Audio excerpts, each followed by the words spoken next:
ಬಳ್ಳಾರಿಯ ಈ ಘಟನೆಯನ್ನ, ಬಳ್ಳಾರಿ ಅಂತಂದ್ರೆ ಬಳ್ಳಾರಿ ರಿಪಬ್ಲಿಕ್, ಈಗಿನ ಮುಖ್ಯಮಂತ್ರಿಗಳು ಸಿದ್ದರಾಮಯ್ಯ ಅವರು ತೊಡೆತಟ್ಟಿ ಅಲ್ಲಿ ಹೋಗಿದ್ದು ಮತ್ತು ಆ ಗಣಿ ಕಾಲದಲ್ಲಿ ಗಣಿ ಧೂಳಿನಲ್ಲಿ ಏನೆಲ್ಲ ರಾಜ್ಯಭಾರ ನಡೀತು, ಸೇಮ್ ತೆಲುಗು ಫಿಲ್ಮ್ ನಲ್ಲಿ ಯಾವ ರೀತಿ ಆಗ್ತಿತ್ತು, ಹೆಲಿಕಾಪ್ಟರ್ ಹೋಗಿ ಇಳಿತಿತ್ತು, ಅದೆಲ್ಲವನ್ನ ನಾವು ನೋಡಿದಿವಿ.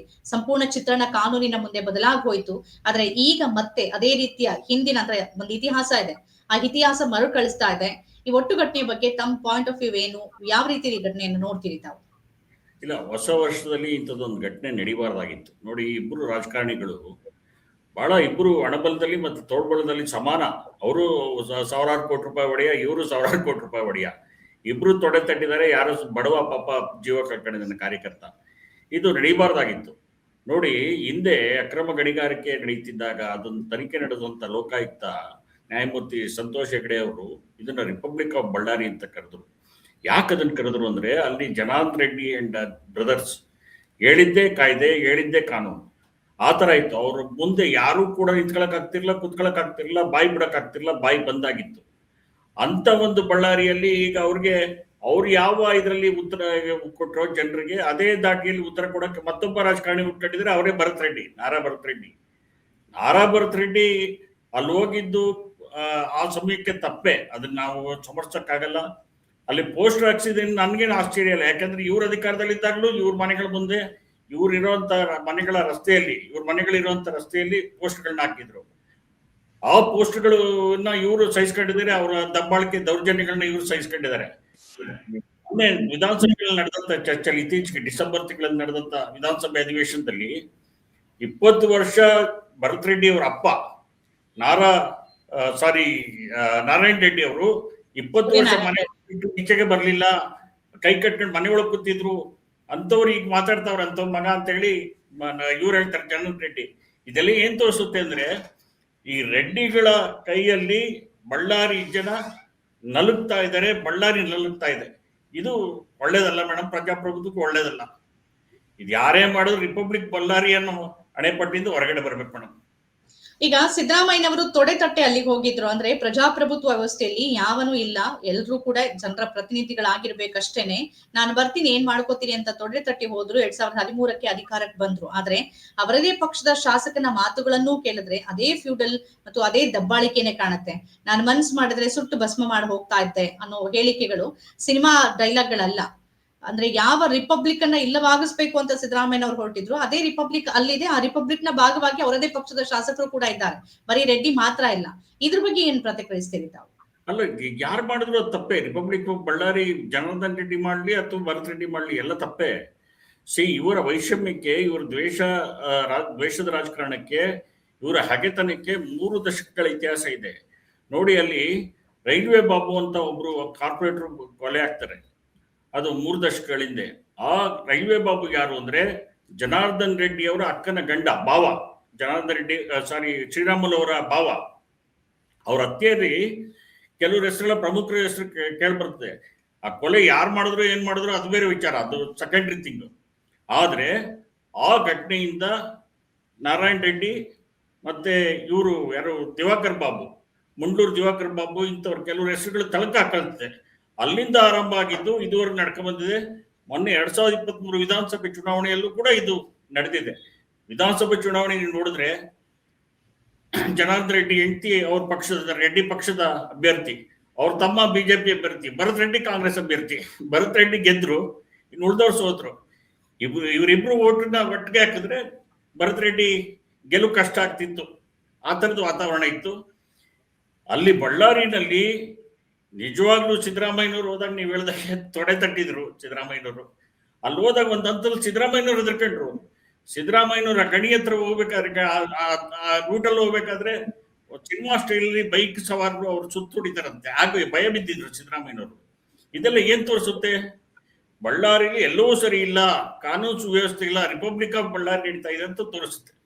ಇದು ಯಾರು ಮಾಡೋದು ತಪ್ಪೇ? ಇದು ನಾಗರಿಕ ಸಮಾಜಕ್ಕೆ, ಸರ್ಕಾರಕ್ಕೆ, ಮುಖ್ಯವಾಗಿ ಪ್ರಜಾಪ್ರಭುತ್ವಕ್ಕೆ ಅದು ಒಳ್ಳೆ ಇದಲ್ಲ, ಸೂಚನೆ ಎಲ್ಲ. ಇನ್ನೊಂದು, ಈಗ ಬಳ್ಳಾರಿ ಪ್ರವೇಶವನ್ನ ಅವರ ಕೇಸ್ಗಳ ಕಾರಣಕ್ಕಾಗಿ ಕೋರ್ಟ್ ನಿಷೇಧ ಮಾಡಿತ್ತು. ಇತ್ತೀಚೆಗಷ್ಟೇ ಅದನ್ನ ತೆರವು ಮಾಡಿರೋದು. ಬಳ್ಳಾರಿ ಪ್ರವೇಶನೇ ದಶಕಗಳ ಕಾಲ ಮಾಡಿರ್ಲಿಲ್ಲ ರೆಡ್ಡಿ. ಈಗಿರೋ ಹೊತ್ತಲ್ಲಿ ಬಳ್ಳಾರಿಗೆ ಮತ್ತೆ ಪ್ರವೇಶ ಮಾಡಿದ್ದಾರೆ, ಮತ್ತೆ ಗತವೈಭವ ಅಂದ್ರೆ ಹೇಗಿದ್ರು ಅದನ್ನ ನಾನು ಹಾಗೆ ವಾಪಸ್ ತರಬೇಕು, ಇತಿಹಾಸವನ್ನ ಮರುಕಳಿಸ್ಬೇಕು ಅನ್ನೋ ಪ್ರಯತ್ನದ ಭಾಗವಾಗಿ ಕಾಣುತ್ತೆ, ಅಥವಾ ಜಿಲ್ಲೆಯಿಂದ ಹೊರಗಿದ್ರು ಈಗ ಬಂದಿದ್ದಾರೆ ಅವರನ್ನ ಸಂಪೂರ್ಣ ಮಣಿಸ್ಬೇಕು ಅನ್ನೋದು ಭರತ್ ರೆಡ್ಡಿ ಕುಟುಂಬದ ಒಂದು ಹಠವಾಗಿ ಕಾಣಿಸುತ್ತಾ? ಇದನ್ನ ಹೇಗ್ ನೋಡ್ತೀರಿ? ರೆಡ್ಡಿ ವರ್ಸಸ್ ರೆಡ್ಡಿಯನ್ನ ತಾವು ಹೇಗ್ ನೋಡ್ತೀರಿ? ಅಲ್ಲ, ಕೋರ್ಟು ಜನಾರ್ದನ್ ರೆಡ್ಡಿ ಅವರ ಪ್ರವೇಶಕ್ಕೆ ನಿರ್ಬಂಧ ಹಾಕಿದ್ರು. ಆಮೇಲೆ ಅವರು ಗಂಗಾವತಿಯಿಂದ ಕಂಟೆಸ್ಟ್ ಮಾಡಿ ಗೆದ್ರು. ನಂತರ ಅವರು ಬಳ್ಳಾರಿ ಪ್ರವೇಶ ಮಾಡೋದಕ್ಕೆ ಕೋರ್ಟ್ ಅನುಮತಿ ಕೊಡ್ತು. ಆದ್ರೆ ಅವ್ರ ಅವ್ರ ನೇಪಥ್ಯಕ್ಕೆ ಸರ್ದಿದ್ರು. ಆಗ್ಲೇ ರಾಜಕಾರಣದಿಂದ ಅವ್ರು ಸ್ವಲ್ಪ ದೂರ ಸರ್ಕೊಂಡಿದ್ರು. ಅವರು ಅಂತ ಏನು ಮೈನ್ ಸ್ಟ್ರೀಮ್ ಅಲ್ಲಿ ಇರ್ಲಿಲ್ಲ. ಈಗ ಅವ್ರು ಬಳ್ಳಾರಿಗೆ ಬಂದ್ಮೇಲೆ ಅವರ ಭರತ್ ರೆಡ್ಡಿ ಸುಮ್ಮನಿದ್ದರೆ ಆಗ್ತಿತ್ತು. ಅವ್ರನ್ನ ಕೆಣಕೋದ್ರ ಮೂಲಕ ಅವ್ರಿಗೆ ಮತ್ತೆ ಮಹತ್ವ ಕೊಡ್ತಾ ಇದ್ದಾರೆ, ಇಂಪಾರ್ಟೆನ್ಸ್ ಕೊಡ್ತಾ ಇದ್ದಾರೆ. ಅದು ಅಗತ್ಯ ಇರಲಿಲ್ಲ ಅದು. ಹೀಗಾಗಿ ಜನಾರ್ದನ್ ರೆಡ್ಡಿ ಮತ್ತೆ ಲೈಮ್ ಲೈಟ್ ಬಂದಿದ್ದಾರೆ. ಈ ಲೈಮ್ ಲೈಟ್ ಬಂದಿದ್ರಿಂದ ಈಗ ಅವ್ರು ಮತ್ತೆ ಗುಂಪುಗಳು ಕಟ್ಟಕ್ಕೆ, ಗ್ಯಾಂಗ್ಗಳು ಕಟ್ಟಕ್ಕೆ ಅನುಕೂಲ ಆಗುತ್ತೆ ಮೇಡಮ್. ಒಟ್ಟಾರೆ ಇದು ಬಳ್ಳಾರಿಯ ಹಿತದೃಷ್ಟಿಯಿಂದ ಒಳ್ಳೆ ಬೆಳವಣಿಗೆ ಅಲ್ಲ. ಇದು ತೋಳುಬಲ ಮತ್ತೆ ಹಣಬಲದ ಪ್ರದರ್ಶನ. ಇದು ಇಬ್ರು ನಡುವೆ ಅಮಾಯಕರು ಸಾಯ್ತಾ ಇದ್ದಾರೆ ಅಷ್ಟೇ ಮೇಡಮ್. ಅಮಾಯಕರು ಎಷ್ಟು ಸರ್, ಈ ಘರ್ಷಣೆ ನಡುವೆ ಬಲಿಪಶುಗಳಾಗಿದ್ದು ಇಬ್ಬರು.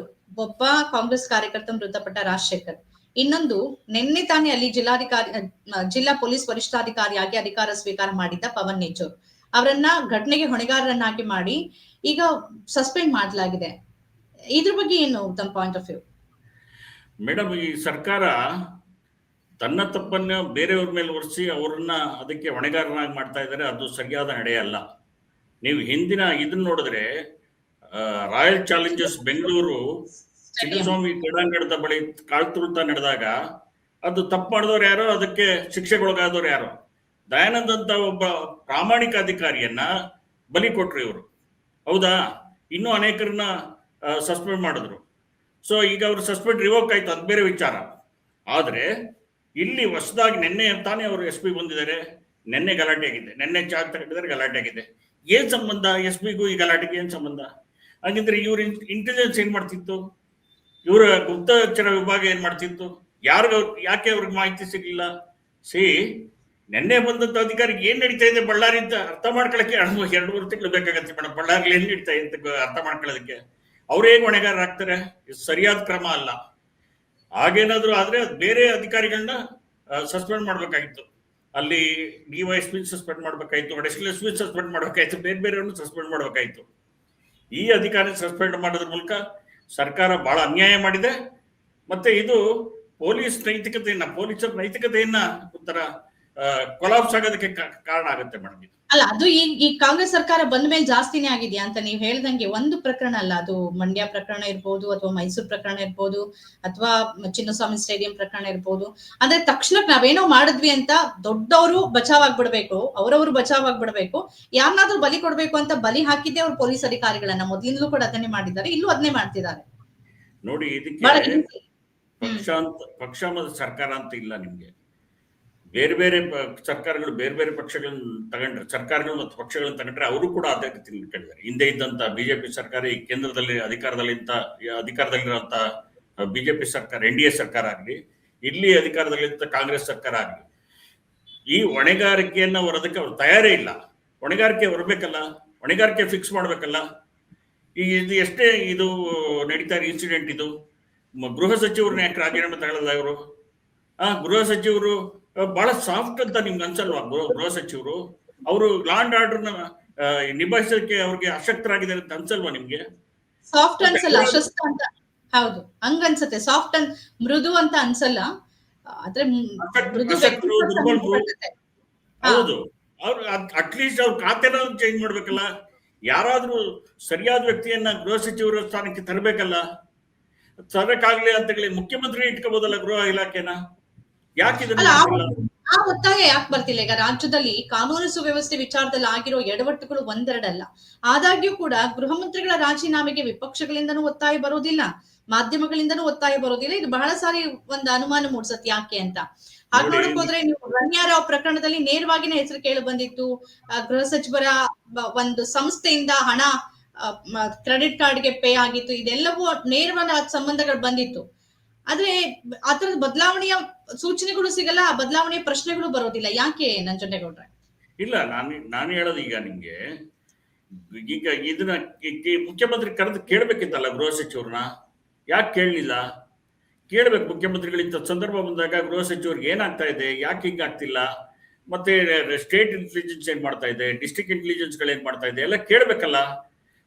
ನೀವು ಖಾತೆನಾದ್ರೂ ಬದಲಾವಣೆ ಮಾಡಿದ್ರೆ ಜನರಿಗೆ ಒಂದು ಸಂದೇಶನಾದ್ರೂ ಕಳಿಸ್ಬೋದಲ್ಲ. ಖಾತೆಗಳ ಬದಲಾವಣೆ ಮಾಡಿದ್ರೆ ಏನು ಮಾಡದೆ ಹಿಂಗೆ ಕುತ್ಕೊಂಡ್ರೆ ಏನು ಉಪಯೋಗ ಮೇಡಮ್? ಏನು ಪ್ರಯೋಜನ ಇಲ್ಲ ಇದರಿಂದ. ಒಂದು ಗೃಹ ಇಲಾಖೆಯನ್ನ ಇವರು ಪರಮೇಶ್ವರ್ ಕೈಯಿಂದ ವಾಪಸ್ ತಗೊಂಡು ಬೇರೆಯವ್ರಿಗೆ ವಹಿಸ್ಬೇಕು. ಯಾರಾದ್ರೂ ಸಮರ್ಥರು ಕೊಡ್ಬೇಕು. ಸಮರ್ಥರಿಲ್ವ ಕಾಂಗ್ರೆಸ್ ಸರ್ಕಾರದಲ್ಲಿ? ಇದಾರೆ, ಅನೇಕರಿದ್ದಾರೆ, ಒಬ್ಬರಲ್ಲ ಅನೇಕರಿದ್ದಾರೆ. ನಾನು ಒಂದ್ ಹೆಸರು ಹೇಳಿದ್ರೆ ಅದು ತಪ್ಪಾಗತ್ತೆ. ಇವಾಗ ಪರಮೇಶ್ವರ ವ್ಯಕ್ತಿತ್ವಕ್ಕೆ ಒಂದು ಅಂತ ಇಲಾಖೆಯನ್ನು ಕೊಡ್ಬೇಕು, ಗೃಹ ಇಲಾಖೆ ವಾಪಸ್ ತಗೋಬೇಕು. ಹಿಂದೆ ಬೊಮ್ಮಾಯಿ ಅವರು ಬಿಜೆಪಿ ಸರ್ಕಾರದಲ್ಲಿ ಗೃಹ ಸಚಿವರಾದಾಗ್ಲೂ ಇದೇ ಪರಿಸ್ಥಿತಿ ಇತ್ತು. ಕಾನೂನು ಸುವ್ಯವಸ್ಥೆ ನಿಭಾಯಿಸೋದಕ್ಕೆ ಅವ್ರು ವಿಫಲರಾಗಿದ್ರು. ಈಗಲೂ ಅದೇ ಕತೆ. ಎಲ್ಲಾ ಸರ್ಕಾರಗಳು ಎಲ್ಲ ಪಕ್ಷಗಳಲ್ಲೂ ಇದೇ ಇದ್ರೆ ಮತ್ತೆ ಜನರು ಯಾರನ್ನ ನಂಬಬೇಕು, ಯಾರನ್ನ ಬಿಡಬೇಕು? ಈ ಸರ್ಕಾರಗಳಿಂದ ಜನರಿಗೆ ಒಳ್ಳೇದಾಗುತ್ತೆ ಅಂತ ಏನ್ ಗ್ಯಾರಂಟಿ ಮೇಡಮ್? ಸರಿ, ಆರ್ಗ ಜ್ಞಾನೇಂದ್ರ ಇದ್ದ ಸಂದರ್ಭದಲ್ಲೂ ಅದೇ ಪರಿಸ್ಥಿತಿ ಇತ್ತು ರಾಜ್ಯದಲ್ಲಿ ಕಾನೂನು ಸುವ್ಯವಸ್ಥೆ. ಇನ್ನು ಬಿಜೆಪಿ ದೃಷ್ಟಿಕೋನದಿಂದ ನೋಡೋದಾದ್ರೆ ಹೊನ್ಕೆರೆ ನಂಜುಂಡೇಗೌಡ್ರೆ, ಸ್ವಲ್ಪ ದೂರ ಆಗಿದ್ದಂತ ಗೆಳೆಯರು ಮತ್ತೆ ಒಟ್ಟಾಗಿದ್ದಾರೆ. ತಕ್ಷಣಕ್ಕೆ ಶ್ರೀರಾಮುಲು ಬಂದಿದ್ದಾರೆ, ಸ್ಥಳಕ್ಕೆ ಬಂದಿದ್ದಾರೆ, ಗೆಳೆಯನ ಪರ ನಿಂತು ಸುದ್ದಿಗೋಷ್ಠಿಯನ್ನ ಮಾಡ್ತಿದ್ದಾರೆ, ಆರೋಪಗಳನ್ನ ಮಾಡ್ತಿದ್ದಾರೆ. ಈ ಘಟನೆ ಇಬ್ಬರು ದೂರಾದ ಗೆಳೆಯರನ್ನ ಹತ್ತಿರಕ್ಕೆ ತರಬಹುದಾ ಮತ್ತು ಬಿಜೆಪಿ ಇದರಿಂದ ಪಡೆದುಕೊಳ್ಳಬಹುದಾದ ರಾಜಕೀಯ ಲಾಭ ಏನು ಅಂತ ಅನ್ಸುತ್ತೆ? ಇಲ್ಲ, ನೀವು ಹೇಳೋದು ನಾನು ಒಪ್ತೀನಿ ಅದನ್ನ. 2023 ಎಲೆಕ್ಷನ್ ವಿಧಾನಸಭೆ ಚುನಾವಣೆಯಲ್ಲಿ ಬಳ್ಳಾರಿ ಗ್ರಾಮೀಣದಿಂದ ಶ್ರೀರಾಮುಲು ಕಂಟೆಸ್ಟ್ ಮಾಡಿದ್ರು. ಆಗ ಸೋತ್ರು. ನಾಗೇಂದ್ರ ಅವರು ಅಲ್ಲಿ ಆಯ್ಕೆ ಆದ್ರು, ಕಾಂಗ್ರೆಸ್ ಅಭ್ಯರ್ಥಿ ನಾಗೇಂದ್ರ ಅವರು ಆಯ್ಕೆ ಆದ್ರು, ಆಮೇಲೆ ಸಚಿವರಾದ್ರು, ಆಮೇಲೆ ರಾಜೀನಾಮೆ ಕೊಟ್ಟರು. ಅದು ಬೇರೆ ವಿಚಾರ, ಅದು ಈ ಚರ್ಚೆಗೆ ಸಂಬಂಧಪಟ್ಟಿದ್ದಲ್ಲ. ಆದ್ರೆ ಆ ಎಲೆಕ್ಷನ್ ನಂತರ ಶ್ರೀರಾಮುಲು ಮತ್ತೆ ಜನಾರ್ದನ್ ರೆಡ್ಡಿ ದೂರ ಆಗಿದ್ರು. ಯಾಕೆಂದ್ರೆ ಶ್ರೀರಾಮುಲು ಅವ್ರನ್ನ ಸೋಲ್ಸೋದಕ್ಕೆ ಜನಾರ್ದನ್ ರೆಡ್ಡಿ ಪರೋಕ್ಷವಾಗಿ ನಾಗೇಂದ್ರ ಅವ್ರಿಗೆ ಬೆಂಬಲ ಕೊಟ್ಟಿದ್ದಾರೆ ಅನ್ನೋ ಕಾರಣಕ್ಕೆ ಅವರು ಇವರಿಂದ ದೂರ ಆಗಿದ್ರು. ಆಮೇಲೆ ಜನಾರ್ದನ್ ರೆಡ್ಡಿ ಮನೆಯಲ್ಲೇ ಬಳ್ಳಾರಿ ನಗರಸಭೆ ಎಲೆಕ್ಷನ್, ನೀವು ನಗರ ಕ್ಷೇತ್ರವನ್ನು ತಗೊಂಡ್ರೆ ನೀವು, ಜನಾರ್ದನ್ ರೆಡ್ಡಿ ಹೆಂಡತಿ ಬಳ್ಳಾರಿಯ ಅಭ್ಯರ್ಥಿ ಜನಾರ್ದನ್ ರೆಡ್ಡಿ ಪಕ್ಷದಿಂದ, ಜನಾರ್ದನ್ ರೆಡ್ಡಿ ಸೋದರ ಸೋಮಶೇಖರ್ ರೆಡ್ಡಿ ಬಿಜೆಪಿ ಅಭ್ಯರ್ಥಿ, ಭರತ್ ರೆಡ್ಡಿ ಕಾಂಗ್ರೆಸ್ ಅಭ್ಯರ್ಥಿ. ಜನಾರ್ದನ್ ರೆಡ್ಡಿ ಮತ್ತು ಸೋಮಶೇಖರ್ ರೆಡ್ಡಿ ಪರಸ್ಪರ ದೂರ ಆಗಿದ್ರು. ನಿನ್ನೆ ಘಟನೆಯಿಂದ ಇವರೆಲ್ಲರೂ ಒಂದಾಗಿದ್ದಾರೆ. ಮತ್ತೆ ಬಿಜೆಪಿ ಬಳ್ಳಾರಿಯಲ್ಲಿ ಒಂದು ಬಲಿಷ್ಠ ಪಕ್ಷವಾಗಿ ಹೊರಹೊಮ್ಮೋದಕ್ಕೆ ಅನುಕೂಲ ಆಗುತ್ತೆ. ನೋಡಿ, ಇದು ಇವ್ರ ರೆಡ್ಡಿಗಳ ಸಾಮ್ರಾಜ್ಯ ಶುರುವಾಗಿದ್ದನ್ನ ನೀವು ಒಂದು ಚೂರು ಇತಿಹಾಸಕ್ಕೆ ಹೋದ್ರೆ 1999ರಿಂದ ಆರಂಭ ಆಗಿದೆ. ಸೋನಿಯಾ ಗಾಂಧಿ ಮತ್ತೆ ಸುಷ್ಮಾ ಸ್ವರಾಜ್ ಅವರು ಕಂಟೆಸ್ಟೆಂಟ್ ಆಗಿ ಲೋಕಸಭೆಯಿಂದ ಚುನಾವಣೆಯಿಂದ ಅದಾಗಿದೆ. ಅದಾದ್ಮೇಲೆ ಆ ಚುನಾವಣೆಯಲ್ಲೇ ಇವರೆಲ್ಲ ಬೆಳಕು ಬಂದಿದ್ದು, ಜನಾರ್ದನ್ ರೆಡ್ಡಿ, ಶ್ರೀರಾಮುಲು ಎಲ್ಲ ಬೆಳಕು ಬಂದಿದ್ದು ಅಲ್ಲಿಂದನೇ. ಈಗ ಮತ್ತೆ ಇವರೆಲ್ಲ ಸೇರಿದ್ರಿಂದ ಅಲ್ಲಿ ಬಲಿಷ್ಠ ಆಗ್ತಾರೆ ಇವರು.